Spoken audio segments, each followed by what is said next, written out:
টাঙ্গাইলের সখীপুরে মুস্তাফিজুর রহমান রুবেল নামের এক বিএনপি নেতার মৃত্যু নিয়ে রহস্য দানা বেঁধেছে। চিকিৎসক বলছেন অতিরিক্ত মদ পানের কারণে হার্ট অ্যাটাকে মৃত্যু হয়েছে তার। কারো কারো অভিযোগের তীর আইনশৃঙ্খলা বাহিনীর দিকে। আর ময়নাতদন্তের ভিত্তিতে সত্য উদ্ঘাটনের দাবি পরিবারের। আমার ছেলেটা মারা গেছে পরশুদিন সকালে। এখানে কে বা কারা মারছে না মারছে কিছু জানি না। জানা গেছে সখীপুর উপজেলা বিএনপির সহ সাংগঠনিক সম্পাদক মুস্তাফিজুর রহমান রুবেল বৃহস্পতিবার 17 জুলাই রাত 8:30টার দিকে মোটরসাইকেল নিয়ে বাসা থেকে বের হন। রাত 3টার দিকে মদ্যপ অবস্থায় পৌর এলাকায় একটি টেইলার্সের কর্মচারীর সঙ্গে দুর্ব্যবহার করেন। পরে টেইলার্সের মালিক জাতীয় জরুরি সেবা 999-এ ফোন করে সহযোগিতা চাইলে সখীপুর থানার এসআই লিবাস চক্রবর্তী ঘটনাস্থলে গিয়ে মদ্যপ অবস্থায় রুবেলকে উদ্ধার করে। প্রথমে উপজেলা স্বাস্থ্য কমপ্লেক্সে ভর্তি করা হলেও পরে অবস্থার অবনতি হলে তাকে টাঙ্গাইল সদর হাসপাতালে নেওয়ার পথেই রুবেলের মৃত্যু হয়। মৃত্যুর কারণ হিসেবে অতিরিক্ত অ্যালকোহলকেই দায়ী করছেন চিকিৎসক। আমাদের যে ইমার্জেন্সি মেডিকেল অফিসার ছিলেন ডাক্তার শামসুল আলম ভাই, ওনার ভাষ্যমতে যে রোগীটা মুখ থেকে অ্যালকোহলের স্মেল আসছিল, তো কিছু অসংলগ্ন কথাও বলছিল। সম্ভবত উনি ওই অ্যালকোহল ওভারডোজের কারণে উনি ওনার কার্ডিয়াক অ্যারেস্ট হয়, হার্ট বন্ধ হয়ে যায়, হার্ট হৃদযন্ত্রক্রিয়া বন্ধ হয়ে উনি মারা গেছে। সম্ভবত কিছু ইস্যুও ছিল, কিছু আঘাতের চিহ্ন ছিল, কিন্তু সেগুলো খুব একটা মারাত্মক ছিল না। সম্ভবত উনি অ্যালকোহল ওভারডোজের কারণে কার্ডিয়াক অ্যারেস্ট হয় আর উনি মৃত্যুবরণ করেন। এদিকে ঘটনার আগ মুহূর্তে রুবেলের আচরণ এবং কথাবার্তা অসংলগ্ন ছিল বলে জানালেন তার সঙ্গে দেখা হওয়া ব্যক্তিরা। এদের মধ্যে সেদিন রুবেলের মারধরের শিকারও হয়েছিলেন কেউ কেউ। পরে আমি আমার সমস্ত স্টাফ নিয়ে আবার নিচে আসার পরে আমি রুবেল ভাইয়ের সাথে ওই সাইডে সাক্ষাতে কথা বলার তাকে কনভিন্স করার জন্য আমি চেষ্টা করি, তার সাথে কথা বলি যে ভাই আপনার সাথে আমার এরকম রিলেশন না, আপনাকে আমি যথেষ্ট সম্মান করি, আপনিও আমাকে ছোট ভাইয়ের মতো আদর করেন, তো একটু শান্ত হন ভাই, এটা একটা প্রতিষ্ঠান, এখানে অনেক সমস্যা হতে পারে। তার কোনোভাবে তাকে আমি পারলাম না। তারপর আমাকে এক পর্যায়ে সে জুতা দেয়া একটা বাড়ি দিয়ে ফেললো ওই সাইডে।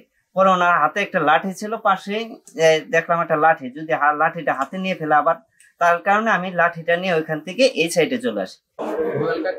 রাত্রের 1টার দিকে আপনার এই জেলখানা মোড়ের দিক থেকে হুন্ডার চালা আসছে, সোনালী ব্যাংকের এই কৃষি গেটের জন আসছে, আমার ডাক দিচ্ছে যে কৃষি গেট খোলার জন্য ডাক দিচ্ছে। আমি যখন কৃষি গেট খুলে দিই চাবি দিয়ে হ্যাঁ ওই সঙ্গে নেশা অবস্থায় ছিল, মদের ছিল, ওই সঙ্গে হ্যাঁ একটু কত চিহ্নও দেখছি, আমি হাতেও দেখছি, একটু গালও দেখছি। পরে আমি আমার বললো যে তুই এই হুন্ডারটা নিয়ে ভিতরে ঢোকা। পরে আমি হুন্ডারটা নিয়ে ভিতরে হ্যাঁ অফিস পরিমাণ দিয়ে আসছি। পরবর্তীতে হ্যাঁ একটু কত ছিল যে আমি টিস্যু দিয়ে আমি মুছেও দিছি, আমার একটা থাপড়ও মারছে, তারপরেও আমি কিছু কই নাই, হ্যাঁ সম্মান করি, কাকা মানুষ। এই টিস্যু দিয়ে আমি মুছে দিয়ে পরবর্তীতে হ্যাঁ ভিতরে ধুয়ে পরবর্তী আমি আইসা বসছি। মাঝে মধ্যে ওই যে মদ খায়, তো এলা মনে যে মাঝে মধ্যে হঠাৎ খাইলে পারে, এলা তো আমরা তো ছোট ভাই, তাই না, ছোট ভাই তো বড় ভাইরা বলতে পারে যে ভাই তুমি এলা কারো কাছে বললো না, আমার মনে অনেক কষ্ট আছে, এই জন্য আমি খাই, তাছাড়া আমি খাইতাম না। এদিকে বিএনপি নেতা রুবেলের মৃত্যুর প্রকৃত রহস্য উদ্ঘাটনের তাগিদ দিলেন উপজেলা বিএনপির সভাপতি বীর মুক্তিযোদ্ধা শাহজাহান সাজু।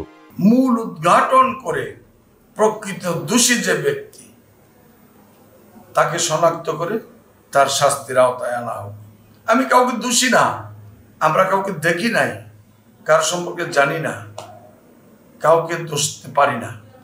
তবে অবশ্যই একটি ঘটনা এখানে ঘটেছে, তার শরীরের চিহ্ন বলে সে কোথাও অ্যাক্সিডেন্ট করে নাই। আমরা তার সুষ্ঠু তদন্ত সাপেক্ষে সুষ্ঠু বিচার প্রার্থনা করছি। এ বিষয়ে সখীপুর থানার ভারপ্রাপ্ত কর্মকর্তা মোহাম্মদ আবুল কালাম ভুইয়া বলেন, রুবেলকে উদ্ধারের সময় সখীপুর থানা পুলিশ তার শরীরে বেশ কিছু জখমের চিহ্ন দেখেছে।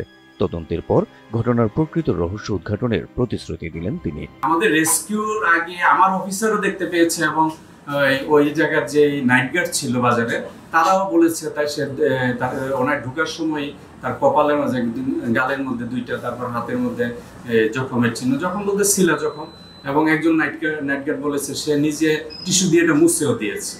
তো এই বিষয়টা আমরা তদন্ত সহায়কে বলতে পারবো যে সে ওই সময় কি হয়েছিল, পূর্বে তার ঘটনা কি হয়েছিল, কোথায় কি হয়েছে, এই জিনিসটা তদন্ত সাপেক্ষে বলা যাবে। ঘটনার সঙ্গে জড়িত যেই হোক, সুষ্ঠু তদন্তের মাধ্যমে প্রকৃত অপরাধীর বিচার প্রত্যাশা করেন নিহতের পরিবার সহ স্থানীয়রা।